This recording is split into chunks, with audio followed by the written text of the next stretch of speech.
देखिए, मेरे ख़्याल से भारत का जो स्टेटमेंट जो इस वक़्त हमास और इज़राइल के बीच में युद्ध चल रहा है, उसके बारे में बिल्कुल ठीक और सटीक है। उसका कारण ये है कि भारत ने हमेशा से पैलेस्टीनियन कॉज़ का, एक पैलेस्टाइन की स्टेट का और टू स्टेट सॉल्यूशन का हमेशा समर्थन किया है। और हमेशा ये भी समर्थन किया है कि डायलॉग के थ्रू ये दोनों मुल्कों के बीच में किसी तरह की एक समझ बूझ करके एक एग्रीमेंट हो जाए, जिसके चलते दोनों स्टेट एक दूसरे के साथ आगे बढ़ सकें, प्रोग्रेस हो, पैलेस्टीनियन लोगों को अपना हक मिले और जो इजरायलीज़ हैं वो शांति और सुरक्षा के साथ रह सकें। हमारे रिश्ते इज़राइल के साथ भी बहुत अच्छे हैं, स्ट्रेटजिक पार्टनरशिप है हमारी और बड़ी प्रगाढ़ है, चाहे वो सिक्योरिटी के एरिया में हो, साइबर सिक्योरिटी में हो, एग्रीकल्चर में हो। हमारा एक प्रिंसिपल्ड स्टैंड रहा है हमेशा पैलेस्टाइन के मामले में, क्योंकि पैलेस्टाइन की स्टेट का होना, उस इशू का रिज़ॉल्व होना सारी दुनिया के लिए और ख़ास तौर से मिडल ईस्ट के लिए एक बहुत ज़रूरी बात है। और इसका होना ना होना ही यही प्रॉब्लम पूरे इंस्टेबिलिटी पूरे मिडल ईस्ट में और पूरे वर्ल्ड के लिए घातक हो सकता है।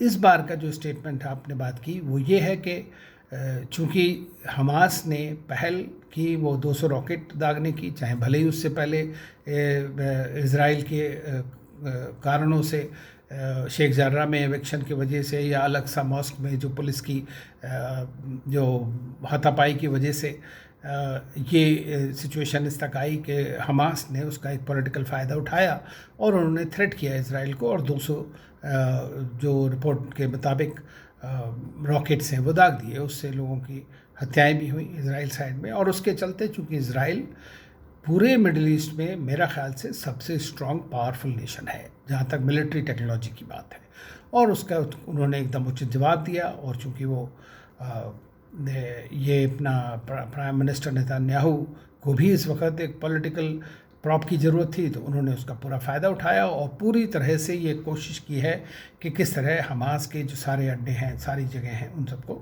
ख़त्म किया जाए।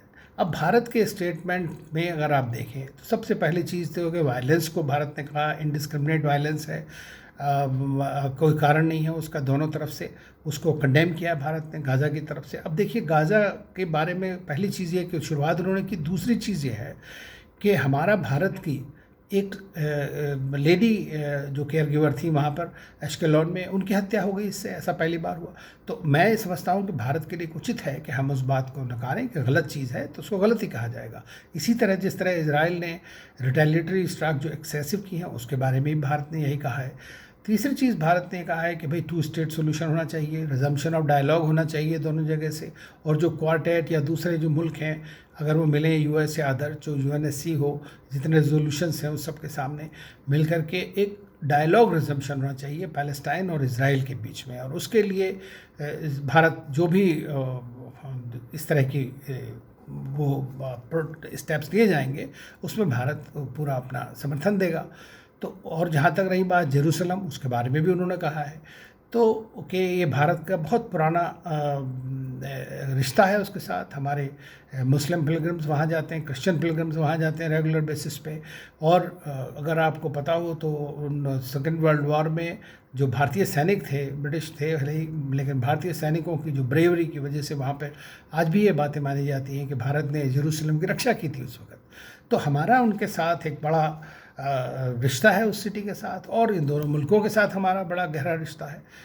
तो हमारी जो कोशिश है वो यही है कि किसी तरह से ये जो प्रॉब्लम है इस वक्त ये डीएस्केलेशन होना चाहिए, एकदम शांति आनी चाहिए, ताकि सिविलियन जो स्ट्राइक हुई है, लोगों को, औरतें बच्चे मारे गए हैं इतने सारे और घायल हुए हैं इतने लोग, उन लोगों के साथ में कुछ उनको दिखा जा सके और आगे जो इस तरह की घटनाएं हैं वो रोकी जा सकें। तो सबसे पहला चीज़ होनी चाहिए कि एकदम से सीज़ फायर होनी चाहिए और उसके बाद में डायलॉग रिजम्पशन होना चाहिए। तो मुझे नहीं लगता है कि भारत ने कोई ऐसी कि भारत को किसी तलवार की धार पर चलना पड़ रहा है या कुछ है, क्योंकि ये हमारा कंबाइंड एक स्टेटमेंट है।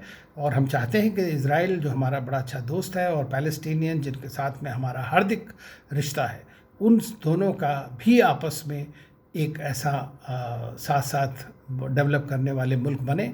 और यही भारत की इच्छा है और यही भारत की मेरे ख्याल से एफर्ट्स भी हैं, चाहे वो डिप्लोमेसी में हो या यूनाइटेड नेशन सिक्योरिटी काउंसिल में हो या कहीं पे भी हो। तो भारत इस बात को चाहता है कि दोनों के बीच में शांति और अमन का मुकाम बना रहे।